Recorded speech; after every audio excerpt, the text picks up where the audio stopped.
I'm Katrina, and this is Sow and Tare, and today we are looking at some of these books. I'm not going to pull them out and all of that, but I moved this bookcase here, and I unpacked my cookbooks and some of the guidebooks for plants and herbal medicine and stuff like that. And then I also had a place to put my canning books, and so that is what this space is. This is on the end of the kitchen, and it is really, really good to have cookbooks in your kitchen. I actually like to have cookbooks closer to the floor level because I will end up sitting in front of the bookcase on the floor going through cookbooks, and it's just more comfortable for me there. So that's what I have going on. Now the bottom shelf on here is more of the foraging, herbal medicine type stuff because of the height of the books. The shelf fit the books. So that is what's down there. Then I have assortment of cookbooks here. This binder and this falling apart folder I got at two separate estate sales, and they're full of people's clippings, so like handwritten notes with clipped out newspaper or magazine articles. And I really I feel like those types of things should stay in the family or be respected or something. But I went to two separate estate sales on the same day, and they had these and they were giving away for free. So I'm like, well, I'll rescue them. I haven't made anything out of them yet, but I just feel like it's more respectful to have, them in existence. I have my own one of these. This is a notebook my mom started for me. And it has all sorts of stuff in it. Some of it needs some hole punches so it can go in. And then we have also a cookbook that my mom put together. Family recipes, has a picture of my grandma on it. And so it's a skinny one, but it has some very familiar recipes, scanned handwritten stuff. What was that one? Oh, that one's lasagna page 2. Okay. And this was my first recipe book that, preceded this one that has a bunch of stuff in it. And my mom gave me this when I went off to college. It's literally one of those old photo things, but it has note cards. And you can put 3x5 in there. I think it's 3x5. Or you can put, there's a good one out of a magazine. Creamy color out of potato fudge. Potatoes and fudge. It makes fudge, yes. So there's all sorts of stuff in here. That these are written down. I have a recipe off the back of a butter. I think there's even I think my where is it? My chocolate chip recipe that I use is off of Albertson's chocolate chip bag. It's actually the best one that I've found. It's somewhere in here. Of course, I'm trying to show you. It's not going to, but it's in here. And so those are some fun things. So down here are kind of the things that, other people likely have. This one kind of doesn't belong there, but Joy of Cooking, Fanny Farmer, Bell's Best, Better Homes, some of the Sunset stuff, Rural Light stuff. These are conglomerations of different people's recipes.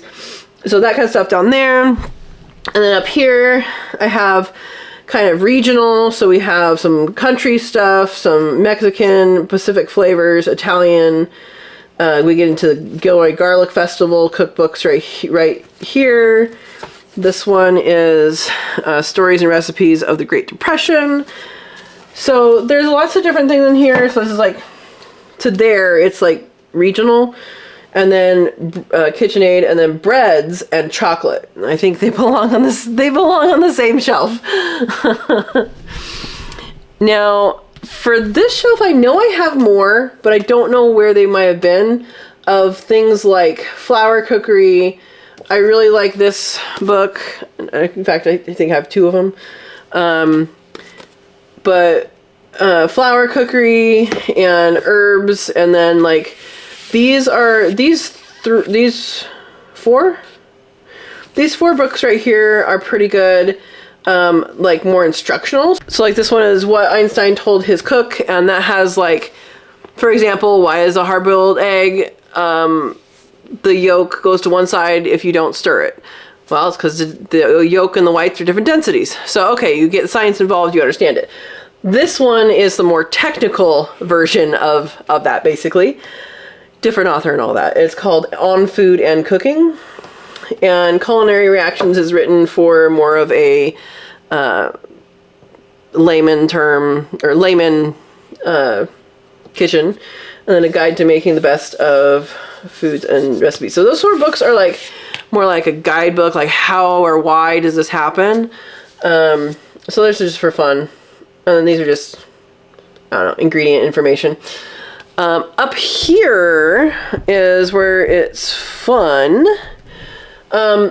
These are more like garden related books. They're not going to belong here long term, but because they were in the same bins, I just put them up here. I had room. So that's there.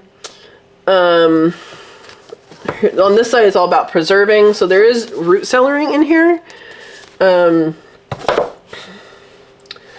Over here also is a really good book. I'll share this one. This one is Seed to Seed. It's a seed saving book. I mean, it belongs for garden stuff, so it's going to go in a different bookcase once I get that set up. But it's not, it's available now. That's basically what I'm saying. So over here is all preservation stuff, putting food by, dehydrating, freeze drying. I need to buy the freeze drying book from, I don't know what his channel is anymore. Simply Living, retired at 40. That was his original one. He has one up online that updates, but I think having a paper copy would be good. So I need to get that from his stuff. And then canning. And canning books are really, really good. I am missing some of them though, that I know I used this last year. So I know I have them here, but I have no idea where they are. They're probably in a pile somewhere because I am not done unpacking. One of them is the Ball, I think it's Ball. Yeah, it's a big Ball cookbook, Ball being the brand. It's a tall one. And then the other one is the USDA, it's free online. You don't have to buy a book, but having a book is good because you can make notes in it and you can have it. The power goes out. You can have it if something happens with internet stuff. And it's a good source. And it is the National Center for Home Food Preservation canning book. It has more than canning in it, but it's mostly canning is what I use it for. And so I have that somewhere. I just don't know where it is. I think I have a couple more that they must be in other bins or something. Anyway, but those two I know are out. Are here. I have seen them since I've moved. But yeah. So those are kind of the books that I have in this bookshelf. This is the first bookshelf I have unpacked. I plan on making shelves out of timber from here to go in what I call the study. I have a bunch of guidebooks that are, well, they're in my room right now, but I have a bunch of guidebooks. I have books that I just like to read, like to hang on to. And I plan on building out my library more. You might notice down here, so there's some that are missing because I am actively looking at stuff in them, but there's some foraging books, but then also medicinal and then herb books. So that section right there, foraging and medicinal, that's the section I want to expand. And so if you guys have any suggestions, let me know, because I definitely want to do more. I want to find more local books for local stuff. So I have some of the herb books that are you know, hey, grow that, grow that, grow that. But I really want to find more of the foraging and medicinal uses locally. I'm in Douglas County, in Oregon, so Pacific Northwest books. That's what I'm interested in. So anyway, if you know of any that you didn't see here, I might have some. I have them over on the table too, that I'm looking at right now. But maybe let me know and we'll see what happens. See if it's something that I can that I'd be interested in and pick up on it and go. So anyway, I realized I did not actually share a picture of the bookcase with you guys on the week in review. So I was like, well, I'll do maybe a little bit in depth, not too in depth, a little talk-see about it. And I hope you enjoyed it. And I encourage you guys to get books, and books are important when you have power outages, you can't get things online, files get corrupt if you have an electronic file. It's a good idea to print out things if you find them to be important. There's some books that are just resource books that are good to have just in case. I mean, one of the ones I have is the Complete Book of Composting.